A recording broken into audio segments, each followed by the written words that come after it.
Welcome, everybody, to the Minnesota Sports Collaboration Podcast Show, where we highlight all of our Minnesota content creators, shows, and friends here on the program. Poppy, how's it going? It's going great, man. I'm excited to come together with all of our friends. You've heard them on our show, or if you're listening on their show, maybe you've heard us jump in with them. But every week, we're going to have little teasers and snippets from everybody's shows in one spot on all of our feeds so you can get a little taste. And hey, if you haven't listened to one, go check them out. Throw everyone a quick little subscribe, and let's make everyone happy. Now, Isha, what's the first one we have here for this week? We're going to throw to LockedOn Wild. Our boy Seth Topol drops daily Minnesota Wild content with a wide range of guests. Here's a quick clip of some of his recent content. Cam Talbot gave up a couple of early goals to the Senators once again in last night's game. The Wild were not able to complete the comeback as they tried to erase the deficit, and it was too big of a hole for them to dig out of. I present to you a tweet from Sound the Foghorn host Brett Marshall, who noted that it has been basically Jekyll or Hyde for Cam Talbot when he suits up for the Minnesota Wild. Like, there is no in-between. In his last 9 starts, he's 4-5. In the 4 wins, he has given up a combined 5 goals against with a .952 save percentage, 1 shutout, 1.89 goals saved above expected, and in those 4 wins has never allowed more than 2 goals. In the 5 losses, he's allowed 25 goals, has an .834 save percentage, 0 shutouts. This is the big one. He is minus 11.84 in goals saved above expected and has allowed 4+ in all 5 starts, including allowing 6 goals in 2 of them. Brett goes on to say, Kaapo Kähkönen, for what it's worth, has 3 games all year in 19 starts where he's allowed 4 or more goals. He's allowed 4 twice and 5 once. 2 of them were in his first 4 starts of the season, just once in the last 15 games, and that was 4 against Detroit, a game in which the Minnesota Wild won.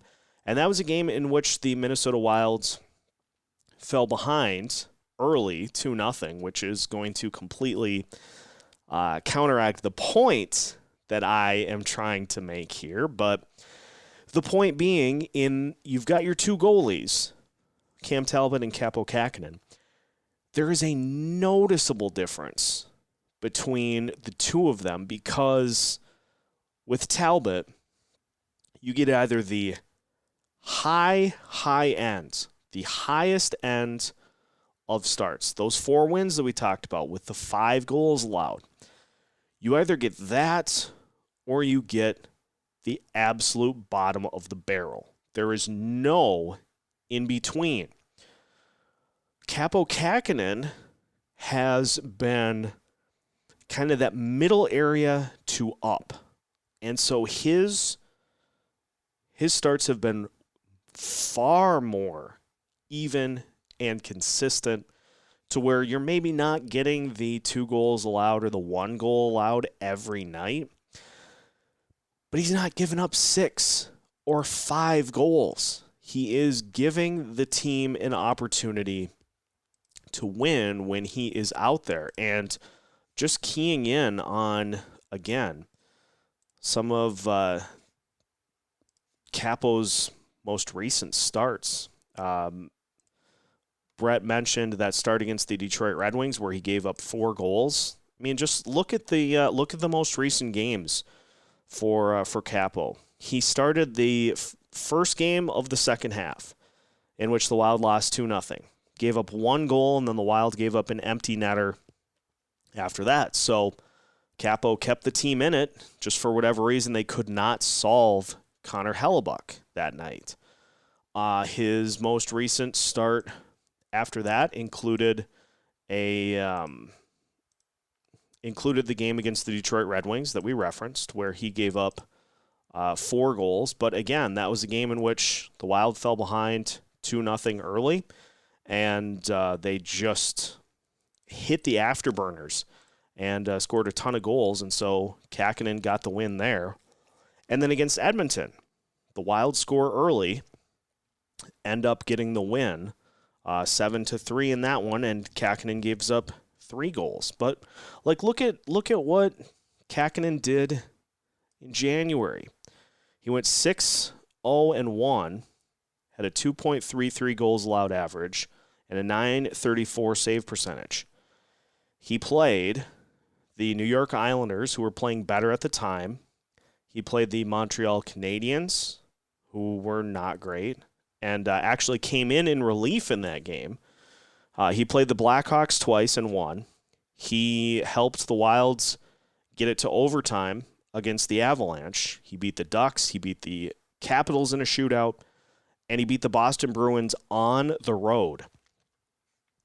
Capo has been a much more even, consistent performer in net than Cam Talbot has been this year. And it's starting to get to the point where unless the Wild get upper level, and I'm not advocating for a benching of Talbot or a full, like, he can't get any of the starts. I think he needs a break at least. I think he needs a couple of days just to clear his head out and just try to get back on track. Maybe you give Capo the other 2 starts in Canada, and I know the Wild play the Flames back-to-back. Give Capo the 2 starts on the road. Give Talbot the other Flames game. Again, if you like what you heard, you can follow all of Seth's great content by searching LockedOn Wild wherever you get your podcasts, or checking him out on social at LockedOn Wild. Next, we have yours truly, the Sota Pod. We'll tease our other contributors later, but Hoppy and I talk everything Minnesota Wild beer and hockey. Here's a teaser from our most recent episode. Who are some of the characters that you hobnobbed with over there?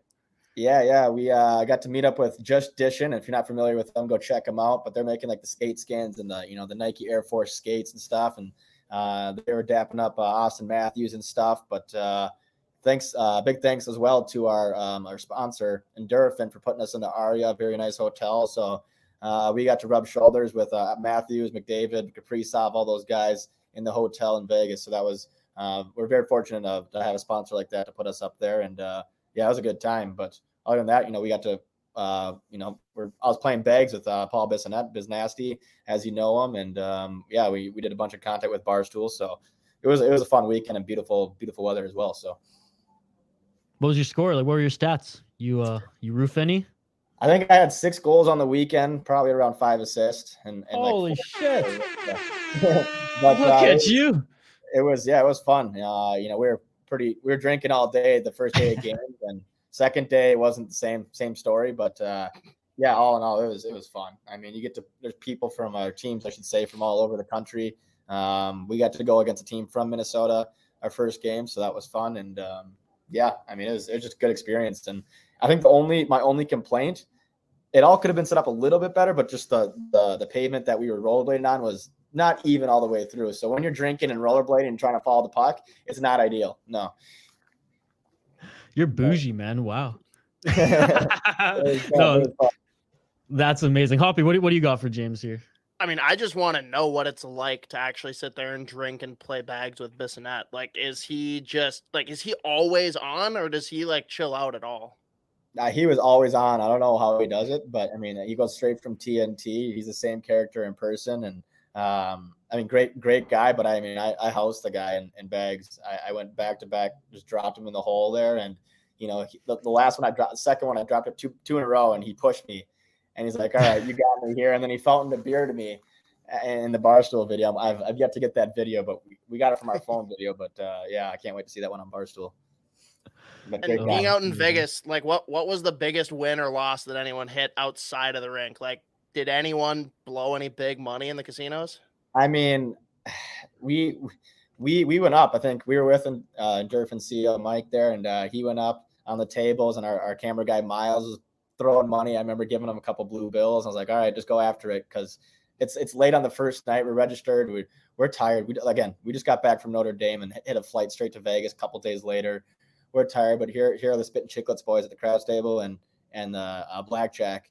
I was like, all right, boys, this is time to connect with these guys. We got to go, and they're throwing tons of money down, and same with Biz and Grinelli, and Grinelli went down big, but we went up on the whole weekend, so that was fun. But we didn't play with any of the big NHL guys currently because they're throwing down way too much. But it was fun to walk around the casino. We had Butchergrass talking to people. We're walking. You see McDavid and Draisaitl coming, and we saw Kaprizov, said what's up to him. Brady Tkachuk, God, that guy's huge. Chuck kids they're massive people. Who else do we see? Yeah, we went Matthews the first day. Like, that was fun. And Zegras and Jack Hughes, got to talk to them all. So we didn't throw down with all of them on the tables, but just to be in their presence was fun. If you didn't hate what you just listened to, you can find all of our content at the Sota Pod on social, that being Twitter, Facebook, and YouTube, or by searching the Sota Pod wherever you get your podcasts. Who's up next? Minnesota Sports Chat. Those new to Ross or Minnesota Sports Chat, you get anything from a unique spin on Minnesota sports to the Rex of a frozen pizza connoisseur. Years ago, when the Gophers hired PJ Fleck to be their head football coach, at the time I said, look, I don't know if this is going to work out. I don't know if it's a great fit, but I feel like it's the chance the University of Minnesota has to take if they truly want to compete at a higher level in the Big Ten, or maybe one day even compete for a spot in the college football playoff, very similar to what Michigan State was able to pull off a few years ago, or even sustain what Wisconsin and Iowa have been able to do. I just thought they needed to try something that was a little bit outside the box and different, and so far, I think more so than not, it's paying off for them. Ben Johnson at the University of Minnesota, Joe, I kind of thought the exact same thing. And the reason why was, look, just because he's from Minnesota, he's played at Minnesota, that doesn't mean he's going to get all the Minnesota kids, and I don't think you need all the Minnesota kids to win. But I think it helps, and I think having somebody who understands the landscape and the dichotomy of Minnesota high school basketball, I think that helps. I throw this year out. It doesn't really matter to me. I've been encouraged by how hard this team has played and how well they've looked at times. But overall, I think hiring Ben Johnson was the chance that the University of Minnesota had to take. Your thoughts on that thought? I think Ben Johnson ended up being a genius hire. At first, I got to admit, I thought, is he ready? This is the Big Ten. Normally, you don't have your first head coaching opportunity in the Big Ten in a tough place to win at. You got to remember, Tubby Smith, Dan Munson, Patino, all these guys, they had a little bit of a success, but it wasn't since, Clem Haskins was here and then the program went on probation that they had any kind of real success. I think he's a great hire. I think he's setting the tone this year. I think he will be able to recruit. I like the fact that Dave Thorson's on his staff because he's a good connection to Minnesota coaches. And, these guys, give them some time. This is going to be a great hire. That is Joe Schmidt, joeschmidt.com, also on the Twitter machine, at Joe Schmidt, KSTP. That is SCHMIT. You can find this beauty on social at Brendel Ross. That's BRENDEL Ross. And his podcast by searching Minnesota Sports Chat on Apple Podcasts and Spotify. Who's up? Judd'z Budds. Mutant, Spitter, Sicko, Z. We don't care what you call him. To us, Spokes Z just means elite prospect coverage. Here's a preview of the brilliant ramblings you can hear on Judd'z Budds. There's been a lot of guys going up and down in a lot of rankings. And we're right around the halfway point. And everyone's 2022 rankings look a whole lot different than they did beginning of the season.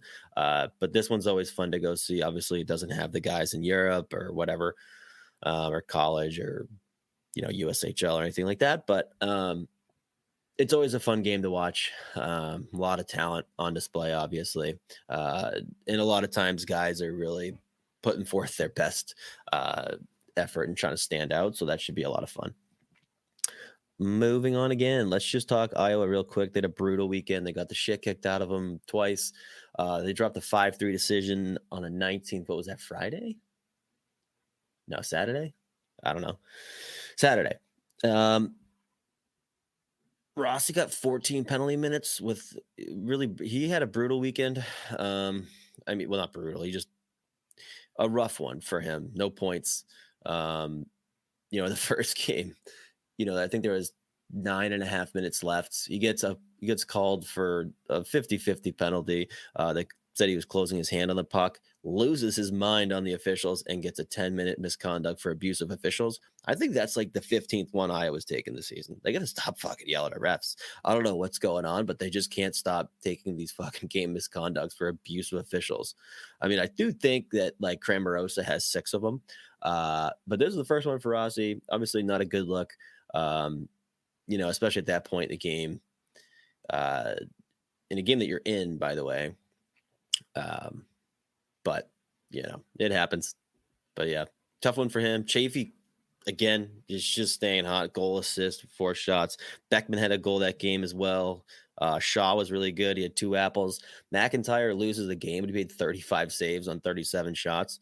He came in relief in the second game for Hunter Jones, who had a tough one. Really, only 2 of the goals were his fault, but he gave up 5 goals on 20 shots the next night. McIntyre comes in and makes 19 saves on 19 shots. McIntyre's been good, and right now he's their go-to guy. And for someone that they just kind of like picked up mid-season for nothing, again, I said it before, I really hope this guy can come back and figure it out and end up playing in the NHL again. Again, I saw him in Boston. Ton of promise. Richter Award guy. And it just never really worked out. He kind of just disappeared. Good kid, easy to root for, been through a ton. So, he's been playing fantastic with Iowa so far. And I really do hope he can continue it and make his way back to the league someday. Right now he's looking like he could. So that would be great, but good to see him. We talked about it last week that, Andrew Hammond gets dealt for the Brandon Baddock, who was an absolute enforcer, pure enforcer. So, looking at it now, you would assume that Hunter Jones probably stays in the AHL, and the tandem is Jones and McIntyre. Again, Jones has been like the utilization has been weird. He's up with Iowa, he's down into the ECHL. He's not playing in either. Then he'll play a stretch of games. So I'm sure it's tough for a goalie to get in any kind of rhythm when you just have no idea where you're going to be tomorrow. And again, the second game they lose 5-1. Jones, 2 of the goals were really bad deflections that he had no chance on. Another one he just got left out to dry. The third and the fourth and the fifth goal, they happened like a minute and a half apart. They were taking dumb penalties. They played like shit. They played really bad in front of him, and he really didn't have a chance on anything other than the 4th and 5th goal. Those ones you really need saves on from distance or from the circle. Again, like good shots, but especially the 5th one, you need a save there. It kind of just trickles through them. There wasn't really any traffic out front. It was kind of just like a when it rains, it pours situation for the kid. It was more of a mercy pulling. Just no one was doing anything. Just like nothing to show. And again, McIntyre just comes in and lights it up. Unfortunately, they only muster out 1 other goal. But Nick Sweeney and Nolan Stevens are back from injury. They're on a line together, and they've been playing. They play with Beckman, and that line was fantastic. And I think they have something there. So unfortunately for me, that means probably no Beckman and Hovanov. Hovanov didn't play this weekend. Again, we'll see what happens with him. Still young, still another year after this year on the contract, but I tried to get the Hovanov train going. Doesn't look like it's happening. I'll keep it going though, because I love the kid. I think he's funny. But yeah, right now he looks like saying odd man out feels generous because he's already getting health bombed. And now with, Sweeney's back, Stevens is back. When Drew's back, I'm assuming he'll be in the lineup. I assume they're going to be playing this Brandon Baddock to punch people. No fights in those 2 games he played. But it looks like he's going to be the odd man out. But anyways, Stevens was so good, and Swaney was really good in their returns. And again, Beckman was fantastic. The first game, Swaney wasn't back, or maybe he was. I can't remember. Swaney was not back in the first one. Stevens was. Nolan Stevens and Beckman looked really good together in that first game on the 19th, and then the next night, the trio of Beckman, Stevens, Swaney, they were really the only ones that showed up. They scored a beautiful goal in transition, but I thought Nolan Stevens was fantastic and exactly the player that I assumed they were looking or assuming that they were going to get. He's using his body well. He's forechecking hard. He's winning puck battles. He has those sneaky good hands, and he's really good and tight. I think he takes good routes to the net in transition. Not the fastest skater in the world, but it's not like a problem or anything. It doesn't hold him back. But he takes good routes. He forechecks hard, defends well enough. Again, big body, and he's pretty good in how he uses his size and weight. So we'll see. Maybe he gets on a little hot streak here. I really did like that line with Swaney. Swaney was playing with Cramarosa and Turgeon before, and they were lighting it up every night. But now I do think you have to kind of give an extended look here to Beckman, Stevens, and Swaney just because it was so good. And you have guys that are playing really well, like Chafee's come back in after that injury a month and a half ago, and he's played really well with Shaw and Rossi, so that really looks like your top line. And then you have Rao going really well with Cramarosa and Turgeon, and that third line of Stevens, Swaney, and Beckman looks like you have something there. So for me, that's a pretty good, first three lines. Let's see if they roll with it. But yeah, they really, collectively, the team just was brutal. It was just not good to watch. Very few bright spots, the one being McIntyre, and then that line of Stevens, Beckman, and Swaney. But yep, tough weekend for Iowa. I think they're back tomorrow. Well, when you're listening to this tonight, we'll see what the lines look like. It's just, you never know anymore. Part of that's just AHL, and part of it's just like what the kind of the hand they've been dealt this season. So, but yep, that's Iowa. Moving on. I do want to touch on a couple of prospects that I was able to watch, and a couple that I've been talking about this week. But first, let's pay the bills real quick. Let's talk about DraftKings. Hoop fans, the latest offer from DraftKings Sportsbook, an official sports betting partner of the NBA, is too good to pass up. I'm talking between the legs, 360 windmill good. New customers can bet just $1 on any team and get $150 in free bets if they win. It's that simple. If Sportsbook is not available in your state yet, you can still take your shot at a big payday. Everyone can play for huge cash prizes with DraftKings daily fantasy basketball contests. DraftKings is giving all new customers a free shot at millions in total prizes with their first deposit. Download the DraftKings Sportsbook app now. Use promo code THPN. Bet just $1 on any NBA team and get $150 in free bets if they win. That's promo code THPN at DraftKings Sportsbook, an official sports betting partner of the NBA. 21 plus. Minimum age and location requirements vary by jurisdiction. See DraftKings.com/sportsbook for full list of requirements and state-specific responsible gaming resources. Void where prohibited. Minimum $5 deposit. Gambling problem? Call 1-800-GAMBLER. In Tennessee, call or text TN Redline, aka 1-800-889-9789. In Connecticut, call 888-789-7777 or visit ccpg.org/chat. In New York, call 8778-HOPE-NEW YORK or text HOPE-NY, aka 467-369. Dudes fucking rock. If you want more, you can find him every Tuesday, and sometimes we don't really know with him. He's kind of a wild card, maybe even Thursdays, on the Sota Pod feed. So same podcast feed as before. But if you want to follow him specifically, and for some reason you haven't already, you can check him out on Twitter at SpokedZ. Who do we got? Our friends at Sound the Foghorn. Brett, Justin, and Zeke represent Sound the Foghorn from Wild to Whitecaps, killing the analytics and prospect game. Here's a sneak peek at their latest episode. Let's talk a little bit about Kevin Fiala. Obviously, our podcast has been high on Kevin from the start. We've talked him up. We've said to be patient. We've advocated to get better line mates. and he just continues to light it up. We're going to bring back an old segment, our good old Reacting to Russo segment. If you haven't read it yet, there's a great article on The Athletic. I believe Russo did along with Dom Luszczyszyn, analyzing Shayna, what right? it would take. It might have been Shayna Goldman as well. It might have been all three of them, yeah. Just kind of breaking down, what might it take to re-sign Kevin Fiala.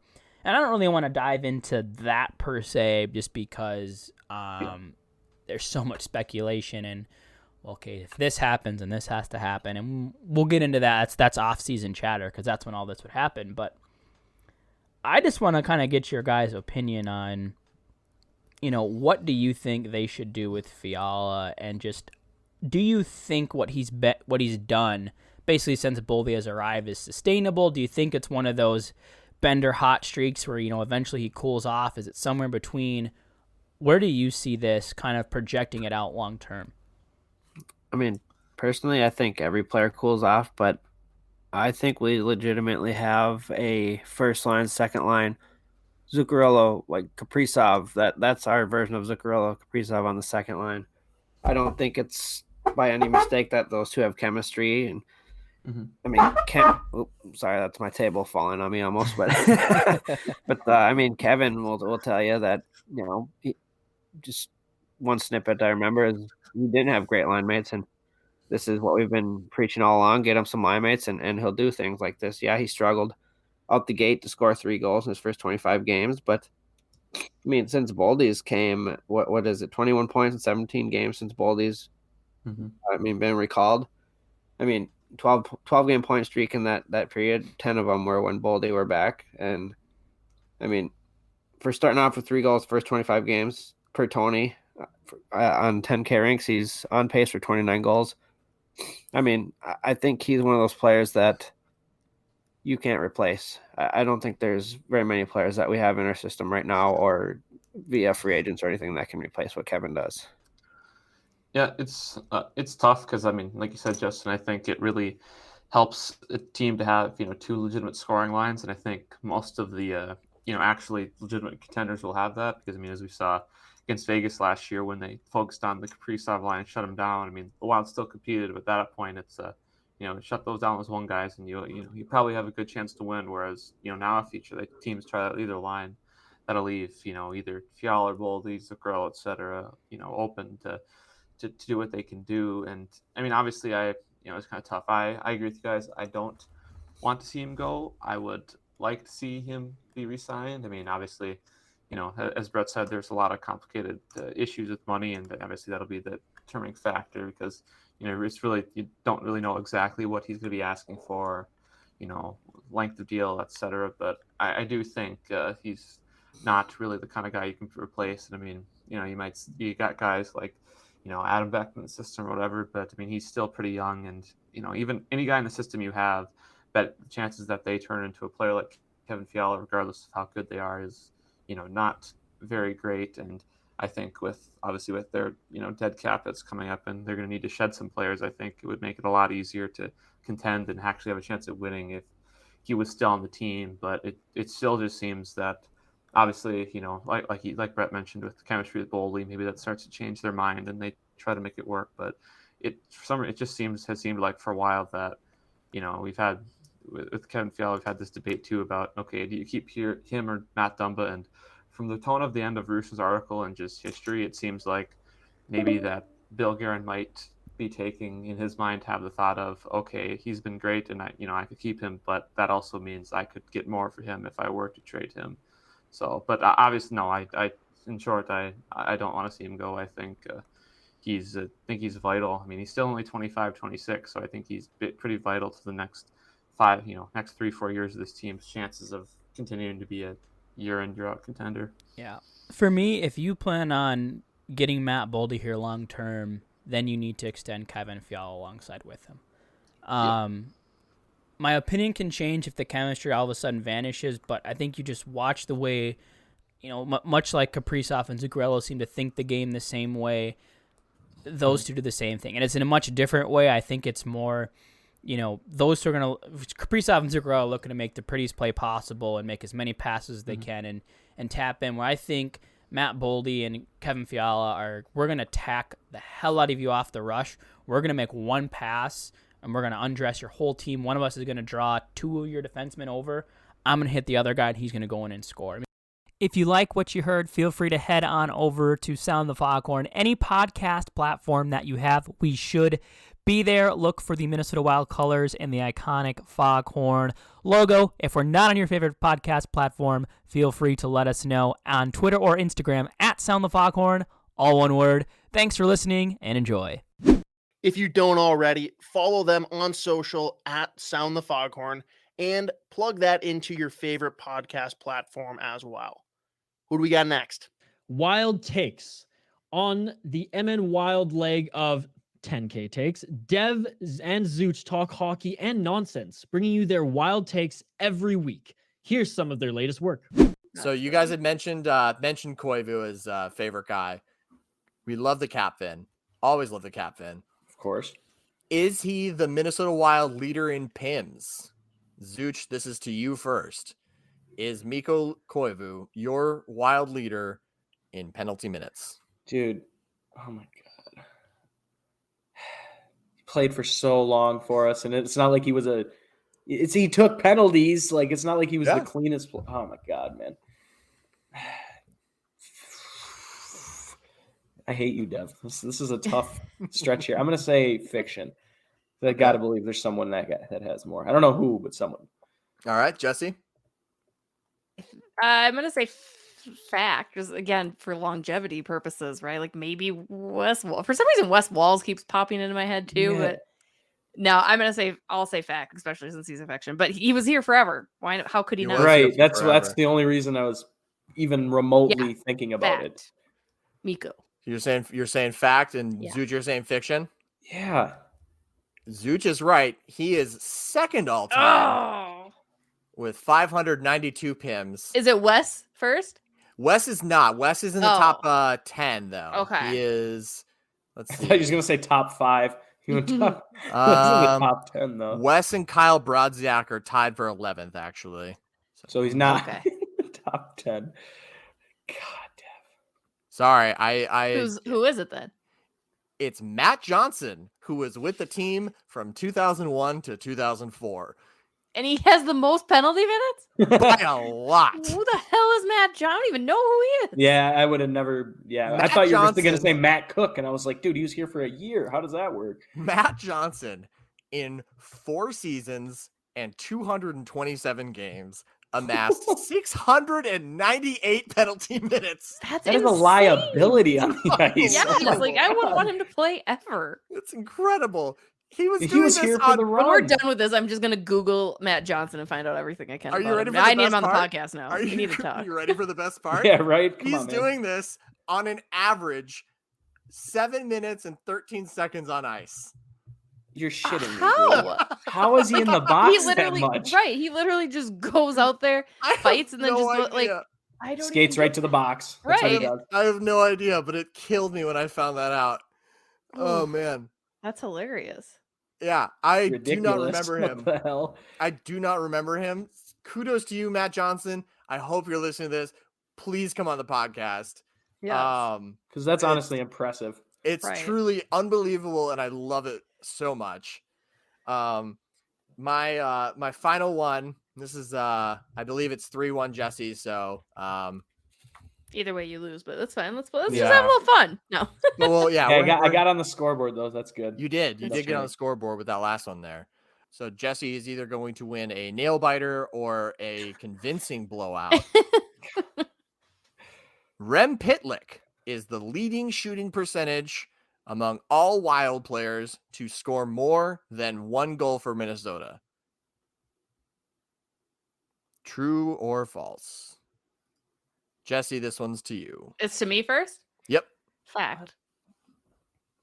Okay. Yeah, it's gotta be a fact. The guy took what he scored. He probably 5 shots total. Yeah, 5 in the shots, year? 4 goals. Like, yeah. I mean, 13 shots, 6 goals. Yeah, come on, man. 46.2%. No He is your Minnesota Wild all-time multi-goal scorer. Hey, we got Dev finally. Yeah. Now, so, yeah. Woo! Yay. finishing that one. Can either of you two name the only player in Minnesota Wild history to go 1 for 1? Someone who had a cup of coffee here, huh? I couldn't. I couldn't Well, either. He played 2 games in the 2001 season. oh yeah, So if you Oh. can, I'll be blown away. Mm-mm. yeah, for sure I won't be able to. I was like 3 or 4 years old at that point. Matt Johnson? No. Yeah, right. The He's one on the time he ice wasn't a in the little. penalty box, he Yeah. takes a shot and scores.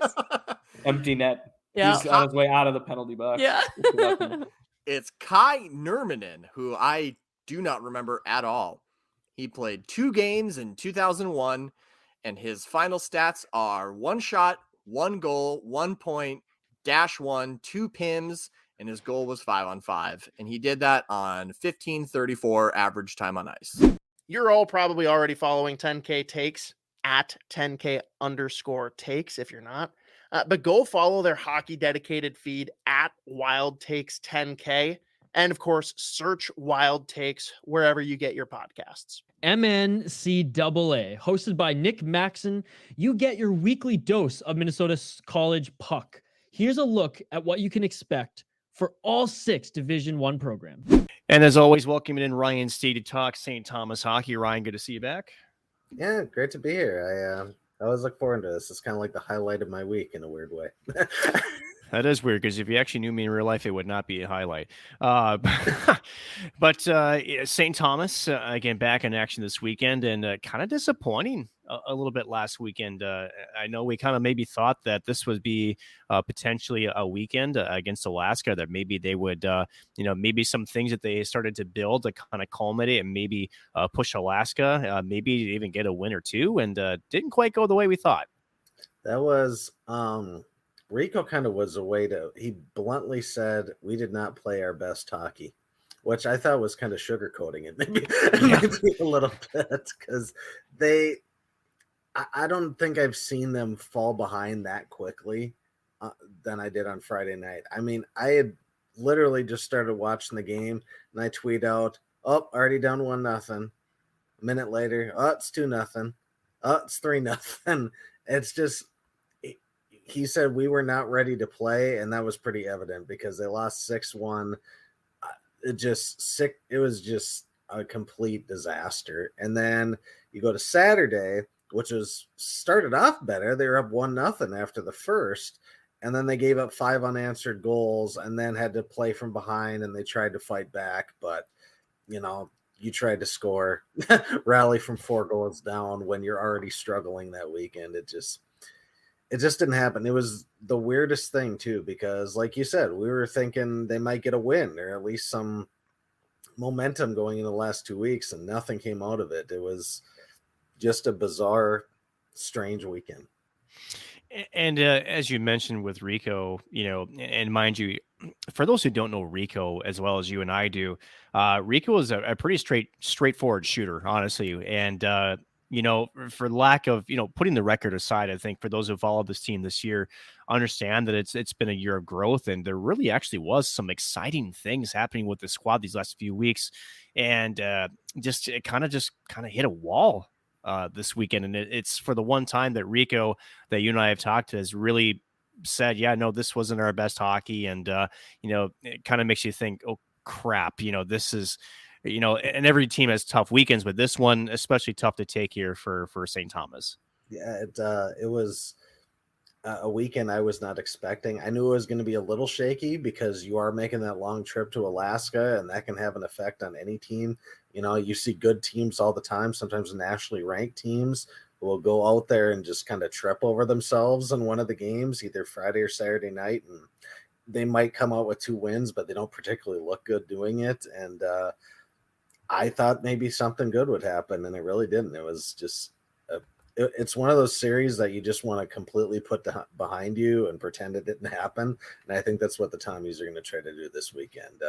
Unfortunately, it's not an easy opponent either.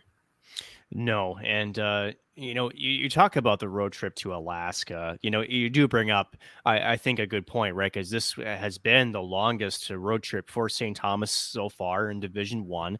That's what, a 4.5, 5 hour ride up there to Alaska, if I'm not mistaken, via airplane.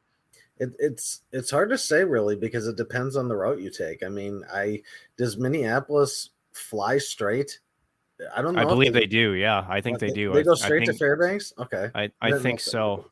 It's either way. I mean, it's not a drive across to Mariucci Arena to play the Gophers. That's for sure. And you kind of wonder if that played a part in maybe their performance. Would you think that maybe that was part of it?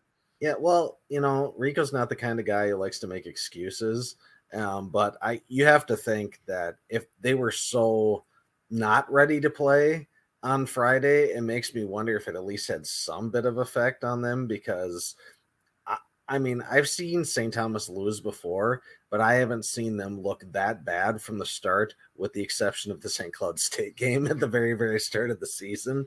With the exception of that, I haven't seen them be just overwhelmed from the beginning. So I like to think it played a little role. He would probably say it didn't, but I think it probably had a little something to do with it. And are series like that where you have to travel for so long, right? And I think, again, as you mentioned, I know St. Cloud has in years past gone on to Alaska. They've also gone on east to Boston College, Boston University for some non-conference action too. I guess, is going to Alaska the worst place you could go as far as a road trip? And it's not because of the location, it's more just getting there. It's the whole experience from just the length of trip. Is that a fair assessment? I would say probably, in my opinion, yeah, it would be. I think Alaska's the worst one. I mean, there's some other ones, like if they're far away, sometimes they're at smaller airports and smaller towns. So then you have to fly to a bigger city and then get on another plane to get to there, and sometimes even bus to that, to the even. So I imagine that can be a pain.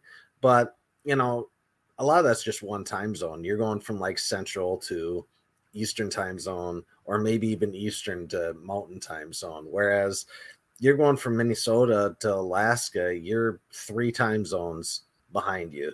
And it's just, it takes forever to adjust to it. I mean, there's people who were talking about it who had been on that trip before, and just like, it takes you like 2 days to really come to grips with it. And especially in the winter when it's like pitch black almost all day. So it's like, I think going on a trip, like if you're doing like the back-to-back, like some teams used to do, where they'd go to Anchorage and then go to Fairbanks or vice versa, where you can actually make like a 2-week trip out of it, I think it's kind of fun. But I think if you're just going out there on a weekend, I think it's just one of those where you're just like, okay, let's get out there and let's leave. Let's not spend any more time there. So that, in my opinion, I think that's the worst road trip to be on. And it's funny because, even as broadcasters, as writers too, you feel the same effects, right, of that travel. I'm going to probably throw a curveball at you here, Ryan, but whether it's covering hockey or maybe even your personal life too, what has been sort of the biggest travel thing that you've done that, I guess maybe took a little bit out of you? Probably I'd have to think.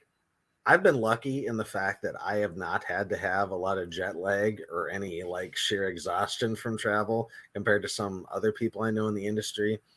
I guess maybe it was probably going to Florida, just because I don't like being hot, and I don't like it being humid either. So sweltering in southern Florida is not exactly my cup of tea. So that was probably the worst part for me. I mean, beaches are nice, but it's just, I hate humidity and I hate being hot.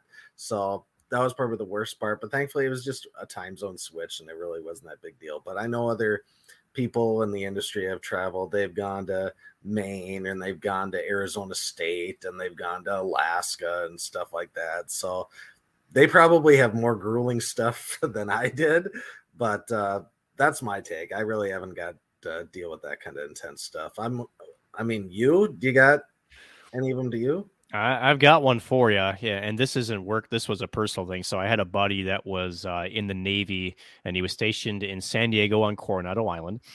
This was back in 2010. His 6-year contract was expiring, and didn't even actually know I was going. I was literally in my parents' garage on a Friday, and he called me up, I think around noon, 1 o'clock, and he said, hey, what are you doing? Nothing. Do you want to come with me to drive back? And I'm like, I don't have like 3 or 4 days. I have to work on Monday. And he goes, we'll make it back. I'm like, when? He goes, we'll drive Saturday. We'll get back Sunday. I'm like, there's just no way. So fly down there Saturday or Friday. And of course, when you're getting out of the Army, at least for him, it was a celebration for him. So there was some celebrating, and there's some choice beverages that were consumed, quite a bit actually. So we end up going, I think, to sleep at 3 a.m, end up getting up at 7:30 a.m. So around 4.5 hours of sleep. Leave San Diego at 8 a.m. Pacific time. We got back to my car at the Minneapolis airport in 34.5 hours later, 7:30 p.m. Central on Sunday night. And then, because I'm not crazy enough already, drove an extra hour and a half up to St. Cloud. So yeah, that one, I was dead tired after that one. So that's my longest and most exhausting travel experience I've had. And the longest we stopped was, I think, 15 minutes at a Wendy's in Utah just to get out of the car. Because otherwise it was either fuel and go or through the drive-through and go. There really wasn't any stopping for us. The highlight of the trip was the Wendy's in Utah. It was actually. Getting back to hockey here, Mr. Stieg. As you mentioned, for not the greatest follow-up opportunity for St. Thomas again. After the weekend in Alaska, they come. They're actually going to be at home facing Lake Superior State again, a much better opponent. I guess, what are you hoping to see from St. Thomas? Maybe not necessarily a W, but as far as getting back to some of the things we saw before last weekend, what are you hoping to see? I'm just hoping that they can get back to what they were. I mean, they had made so much progress, and people were even commenting, even seeing them, that this is a different team in the second half than they were in the first half. They played well against Bowling Green. They did okay against Bemidji. They played great against Michigan Tech, even hung tight with Mankato in one of the 2 games that happened recently. So they made a lot of progress and then took a big step back this weekend. So I'm hoping they can just get back to where they were. Lake State is going to be a tough team. I've covered them for years when I was the NMU beat writer. They find ways to win games, especially the last 2 years, and they got a very potent offense. Louis Bedouin is one of my favorite players to watch, just because he can move the puck so well, and he can get shots on net, and he's kind of a dynamic player. And I think it's going to be a tough weekend, but I'm hoping that it's the last home series of the year. Not only regular season, because St. Thomas is going to be on the road in the CCHA playoffs, but just maybe that extra boost of energy of playing at home, for 2 last games can help, urge them or push them to get a victory, or maybe some points out of the weekend. That's what I'm hoping. It's definitely not going to be easy, because Lake State is trying to fight for playoff positioning. They want to get home ice. They're just on the edge of getting, the 4 spot, which would get them home ice in the first round. So it's going to be a good series, I think. And, is this really the first true test for the program? And what I mean by that is, not in terms of the opponent and how difficult it is, but, having, playing good hockey only to kind of feel like maybe as players or maybe as an organization, maybe take a step back and to be able to kind of put that behind you. Is this a real first test for this squad? You could make that case, I think, because, they were making so much progress, and I was, enjoying watching them, because it's like a lot of teams don't make that big jump in 2 halves. Some teams just continue to struggle the entire year, whereas that was a first half thing for St. Thomas, and now they're in the second half. They're a more complete team. They're a lot more good at possessing the puck, playing tight defense. They're keeping teams to the outside. And then last week was just, I want to say catastrophic. Is that a good way to put it? I think that's a perfect way to describe it, actually. Yeah. So I know Catastrophics used specifically for Mankato games, I think, but I think I'll use it for that series. But I think it is a test because it's like, okay, the playoffs are coming up. You have 2 weeks until you're most likely going to be playing Mankato in the first round. Are you going to go in with any momentum? Are you going to be able to put up a fight at all against the Mavericks, who are probably just licking their chops at facing you after what they just saw, up in Alaska? So I think it is a good test for them. And if you want to see where this team is at right now, I think this series will determine, how they're going to finish the rest of the year. And real quick, Ryan, 30 seconds. I know it's going to be tough, but predictions for this weekend, is Lake Superior that good, or can St. Thomas sneak one? I feel like if they can get points, a tie out of Tech, who I think is better than Lake State, I think they can get some points out of the weekend. I don't know if it's going to be a win, but I think they're going to get something. I don't know if it's a tie or maybe a shootout win or something. I think they're going to get at least 1 or 2 points out of the weekend from the Lakers, just because I think they want to redeem themselves. It's their last weekend at home, and I think something's going to come together for them. Just like Judd's Budds, you can find all MNCAA episodes on the Sota Pod feed, with episodes dropping every Friday. Go follow the dedicated college hockey feed on Twitter at MN_NCAA. MNCAA was taken by some douchebag with 0 followers that won't reply to Isha with our very lucrative USD cash offer. Now, Isha, who's the last show that we want to promote here this week? Brave the Wild. Joey has been in the Minnesota Wild podcast game since 2008. Here's a clip from the chiseled veteran. Jule Eriksson-Ek, I got to think he's on pace for such a wonderful thing as well. 47 points. Yep, 27 goals. Not bad. So 30 is a possibility. I think 25 is an absolute likelihood for Jule Eriksson-Ek throughout his career. And the passing skills are there.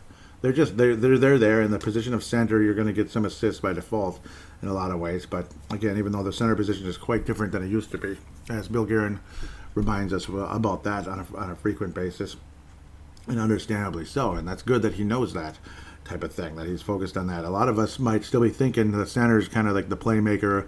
Yeah, they can be, and they often are, but not always. When you got guys like Zuccarello and Kaprizov, it's further proof it's not always the center. Center has a little different role at times. Obviously strong defense, but of course can attack up the middle as well for a goal. But Boldy is reminding me of Danny Heatley, a guy who could get 80 to 100 points in this league.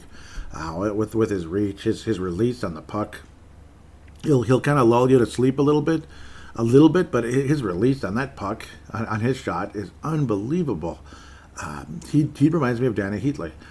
Not sure if it's a spectacular comparison. I try to get things going. We'll see how much generated over the course of time. I got at least one response. I might have more than one, hopefully. It was mostly just likes, like, oh yeah, I agree. That's basically all it was, with no response, unfortunately. But a hat trick for Matt Boldy. Kirill Kaprizov, of course, interrupted it, but we're totally fine. It was just an overall wonderful feeling that left everybody. It just gave everybody a sweet taste in our mouth, obviously. And it wasn't just the chocolates on Valentine's Day, because this was Valentine's Day. With Matt Boldy getting a hat trick, Kirill Kaprizov with multiple goals. I mean, it's just, you just sit there, you just put your feet up, you just sit back, put your feet up like this, and you're just like, oh my, the future here is so bright. It is so bright. Not only do you have Kirill Kaprizov, but now this other guy that might have been included in a trade for a Jack Eichel or some other, big shot, so to speak, in the last 2 years, is here, and he's legit. He's legit. He's already over a point a game, just like he was in the AHL, just like he was in college after the first half of his freshman year. He just continues on the same pace he's been at since the second half of his freshman year in college, and it's just unreal. Makes you feel like $1 million. And then, oh, by the way, Kirill Kaprizov, too. Oh, remember that guy? Yeah, Kirill Kaprizov. It just makes you feel so good. And you still got Marco Rossi, who wasn't even, he suited up just for a few games, and you saw a lot of positive little signs of him, where he can force turnovers and such, and obviously create great scoring chances. Marco Rossi.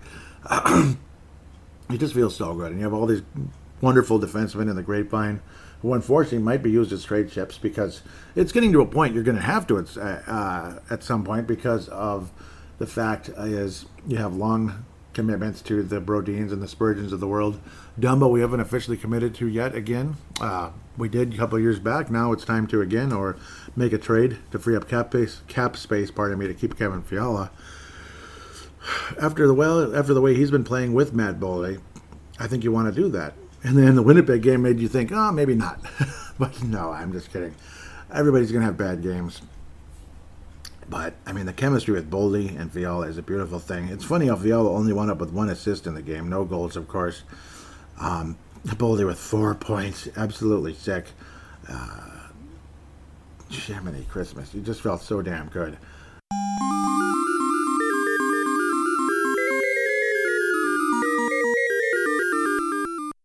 I was saying, on this day, I was sharing this last week, on this day in NHL history, 1966, the original 6 becomes 12 as franchises are granted to Los Angeles, Pittsburgh, Philadelphia, St. Louis, Minneapolis, and San Francisco. That would be the Seals, of course, the Golden Seals, which ultimately, in an indirect, weird, crazy, Star Trek I don't even know how to explain it, where it would change shape and then turn into something else, became the San Jose Sharks.